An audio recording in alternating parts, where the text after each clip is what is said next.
Nah, maka di dalam mempelajari ayat-ayat Allah Subhanahu wa taala khususnya ayat yang menyangkut dengan harta warisan itu, terlebih dahulu kita harus tahu, tentu kita tidak akan mungkin memperincinya secara detail karena nampaknya itu adalah menghendaki kepada pengetahuan khusus.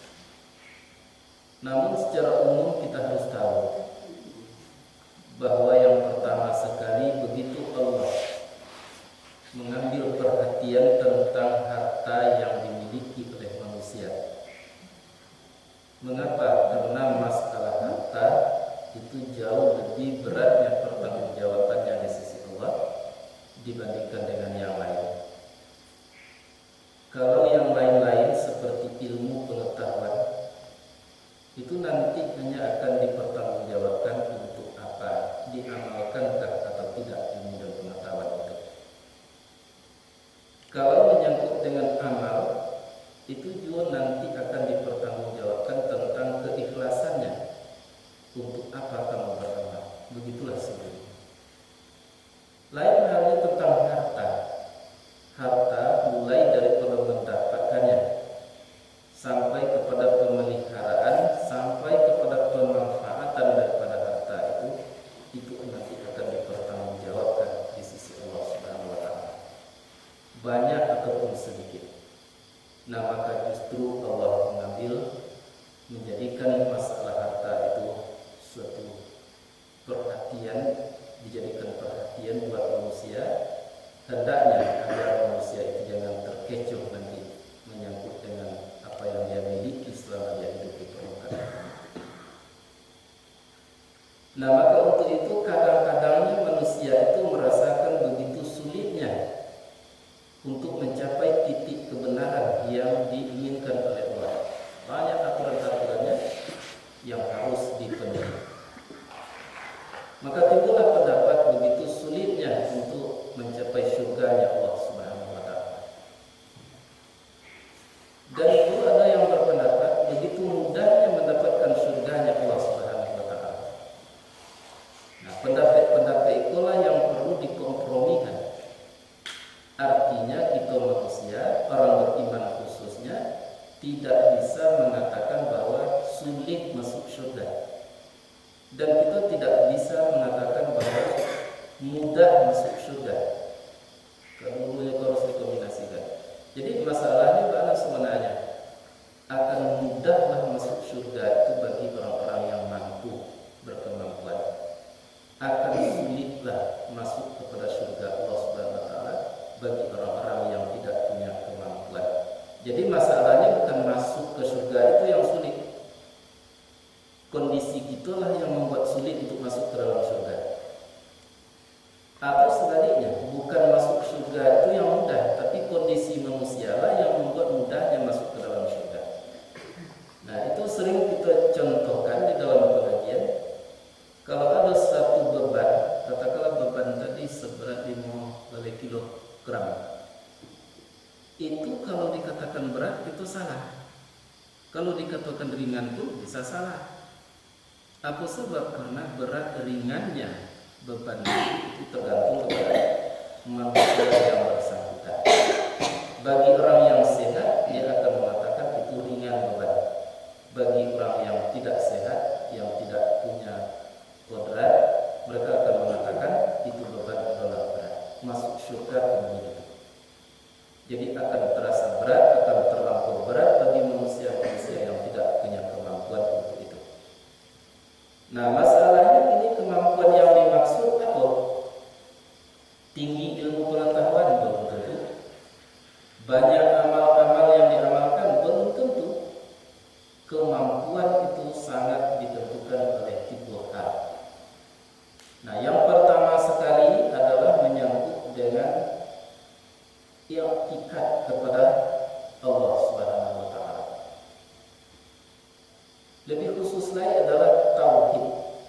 Nah, jadi semakin jitu tauhidnya manusia itu kepada Allah, semakin benar pahamnya, i'tikadnya dan kepercayaannya kepada rukun iman itu lebih luasnya, ya, maka semakin berkemampuanlah manusia itu untuk masuk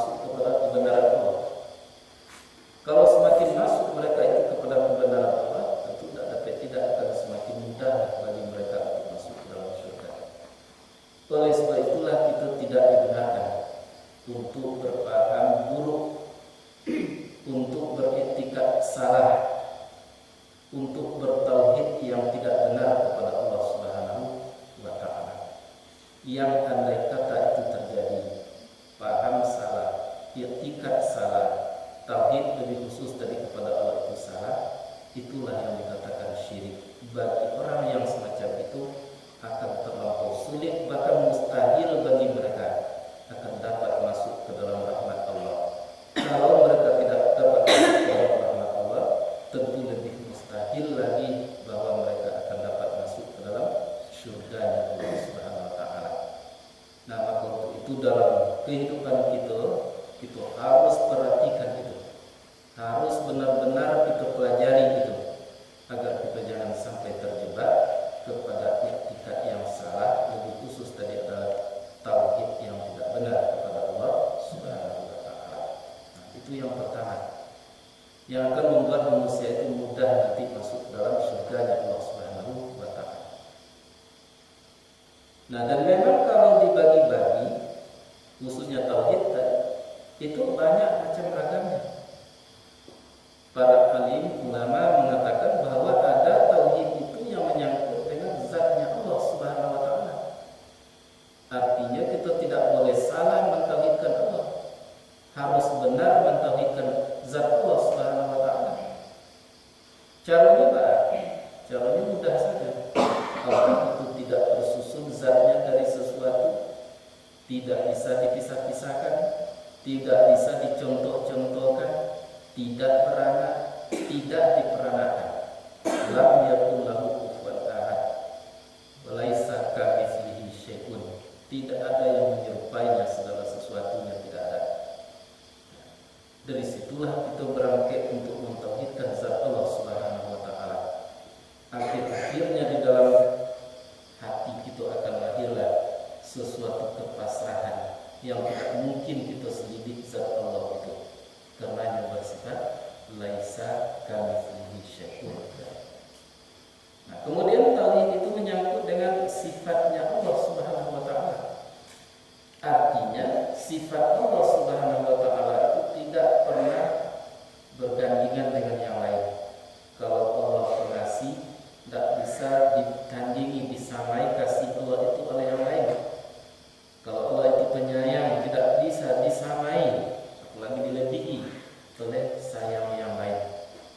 Dan sifat Allah itu tidak akan pernah berubah dari dahulu sampai kini, sampai kapanpun, sampai ke yaumil mahsyar nanti.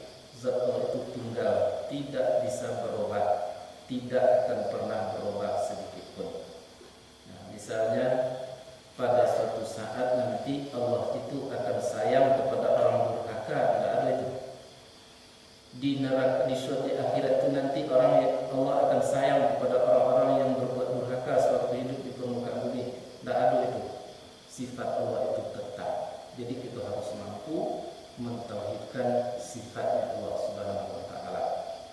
Semakin benar tauhid kita tentang sifatnya Allah Subhanahu wa taala, semakin berkemampuanlah manusia itu untuk masuk ke dalam rahmat tadi sebagai kunci daripada syurga Allah Subhanahu wa taala. Kalau mereka sudah dapat masuk ke dalam rahmatnya Allah, tentu bagi mereka juga akan mudah untuk mendapatkan syurga Allah Subhanahu wa taala. Nah, itu.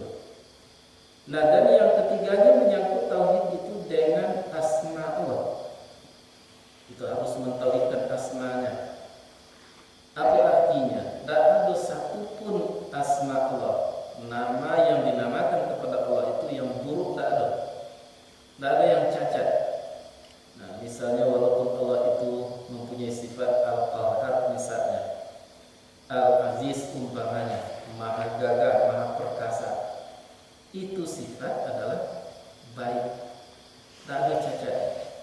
Coba kalau Allah tidak kuasa, tidak mengalahkan, tentu bak satu umat saja, bak satu makhluk sajalah Allah Subhanahu wa taala. Tetapi karena Al-Qahharnya Allah, maka Allah lah yang menghitam memutihkan segala sesuatu yang ada yang Dia ciptakan. Nah, dan kemudian tauhid itu menyangkut dengan af'al Allah. Artinya kita harus mampu mengesahkan af'al. Apa artinya tidak ada satupun gerak, tidak ada satupun diam, tidak ada satupun perbuatan illa billah, kecuali hanya dengan Allah Subhanahu wa taala. Kita sudah sering sampaikan di dalam pengajian, tidak akan mungkin mulut itu berbicara kalau tidak dikarenakan kudrat. Tidak mungkin kudrat akan membuat mulut berbicara kecuali karena adanya iradah. Tidak akan mungkin iradah itu membuat mulut berbicara kecuali karena adanya ilmu, kehendak. Tidak mungkin ada kehendak kalau tidak ada ilmu. Tidak ada mungkin ilmu ada kecuali karena ada hayat, hidup. Tidak mungkin hidup kecuali karena adanya yang maha hidup, yaitu Allah Subhanahu wa taala. Jadi sekalipun kita menggerakkan mulut, bibir, lidah dalam berbicara, sebenarnya pada hakikatnya adalah dari Allah Subhanahu wa taala. Maka apapun yang ada gerak diam di permukaan bumi, itu sebenarnya pada hakikatnya adalah dari Allah Subhanahu wa taala. Nah, dan kemudian kita juga sudah menyampaikan, jadi kalau begitu gerak baik, gerak buruk itu dari Allah Subhanahu wa taala. Jawabannya benar. Seorang pencuri tidak akan dapat melakukan usahanya mencuri kecuali karena adanya kodrat iradat dari Allah Subhanahu wa taala. Seseorang yang berbuat baik tidak akan mungkin dapat berbuat baik kecuali dari Allah Subhanahu wa taala. Jadi kalau begitu Allah bisa dipersalahkan. Kalau ada orang berbuat jahat itu Allah yang salah. Kalau ada orang yang berbuat baik itu Allah yang dipuji, bukan. Artinya apa? Allah tadi tidak ada cacat. Tidak mungkin Allah tadi berkehendak untuk orang tadi berbuat jahat. Tetapi dia sendirilah yang tersimpang untuk berbuat jahat. Itu tergantung kepada ilmu dan pemahamannya tadi. Nah, jadi dari Allahnya baik, tetapi tersimpanglah di dalam dirinya tadi. Apakah menjadi baik yang diberikan Allah menjadi buruk? Tergantung kepada pemahamannya, tergantung kepada ilmunya, tergantung kepada pengertian yang ada di dalam dirinya itu sendiri. Nah, kalau kita contohkan seperti arus listrik, sama-sama dari turbin ke belakang, tapi sampai di stop kontak itu berbeda. Ya, yang masuk ke dalam kulkas menjadi dingin, yang masuk ke dalam setrika menjadi angin.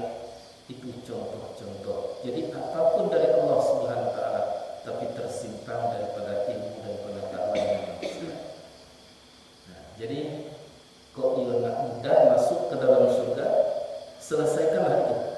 Jangan sampai kita salah beriktikad kepada Allah, khususnya tadi adalah mentauhidkan Allah Subhanahu wa taala. Satu, mentauhidkan zat, mentauhidkan sifat, mentauhidkan asma, dan mentauhidkan adanya Allah Subhanahu wa taala. Nah, dan kemudian yang akan memudahkan manusia itu atau lebih memudahkan lagi adalah menyangkut dengan ibadah, pengabdian.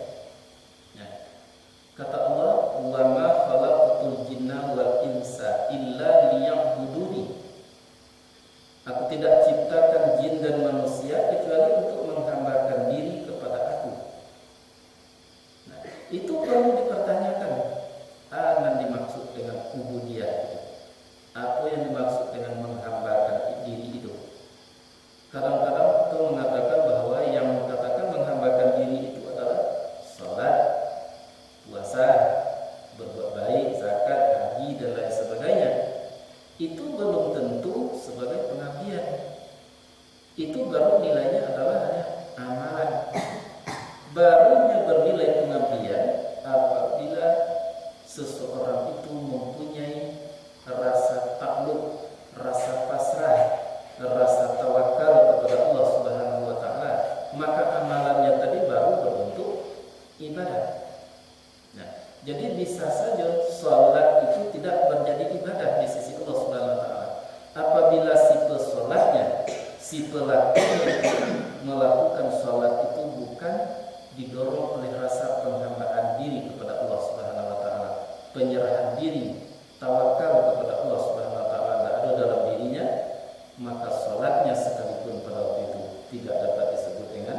maka pengabdian yang sesungguhnya itu terletak bagaimana rasa di dalam jiwanya itu terhadap Allah Subhanahu wa taala.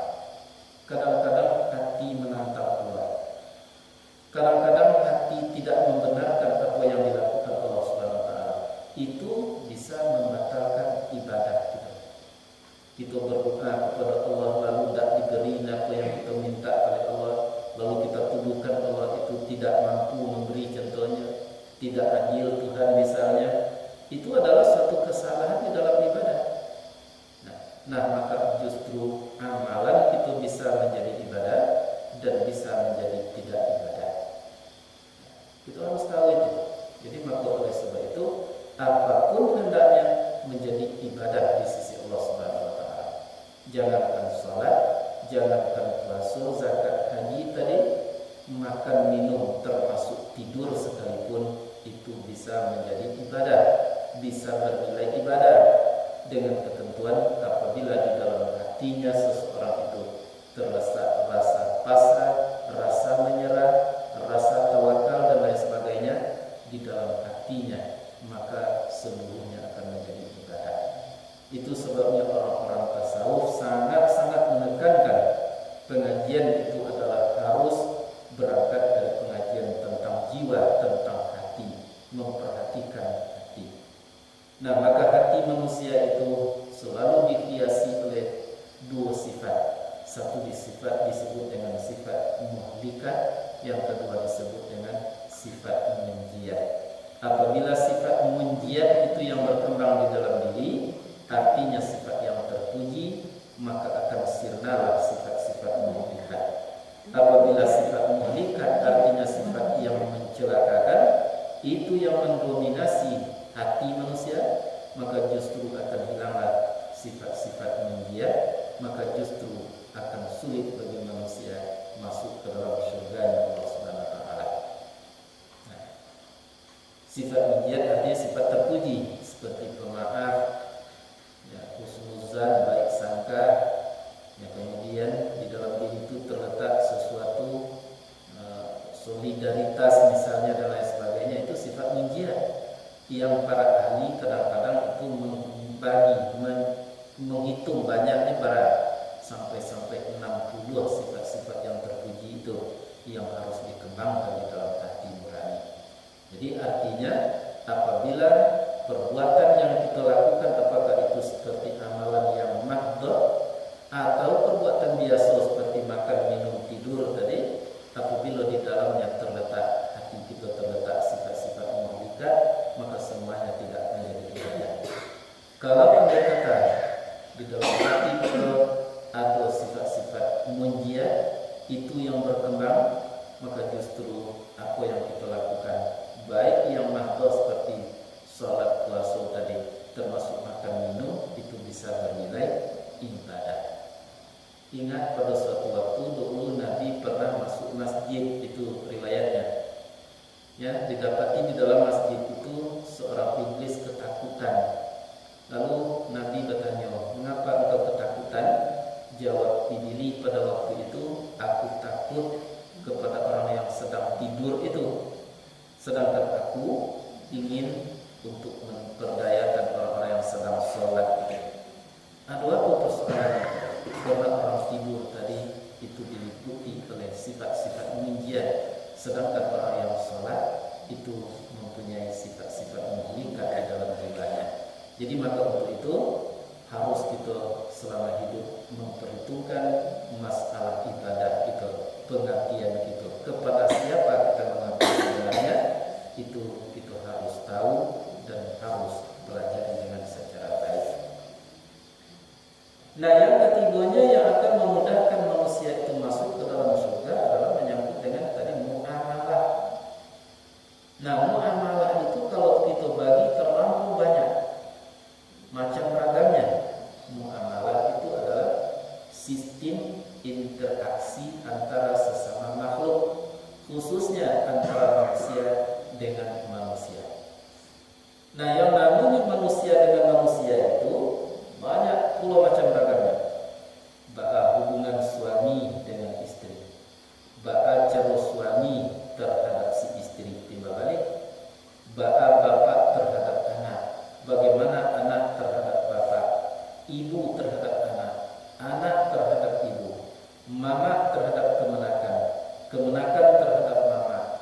pemimpin terhadap rakyat, rakyat terhadap pemimpin, buya terhadap jamaah, jamaah terhadap buyanya. Itu seluruhnya adalah terkandung di dalam urusan yang disebut tadi dengan muamalah.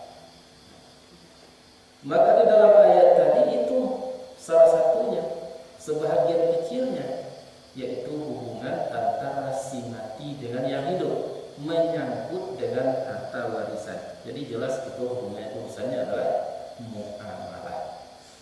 Nah, dari sekian banyaknya yang harus diperhitungkan itu tidak perlu usah rumit-rumit, payah aneh beragama, tidak usah begitu. Cuman saja dua hal yang harus kita jadikan pokok di dalam menyelesaikan muamalah. Nah, yang pertama sekali disebut dengan kewajiban, yang kedua disebut dengan hak. Suami punya kewajiban terhadap istri. Nah, dan suami punya hak terhadap istri.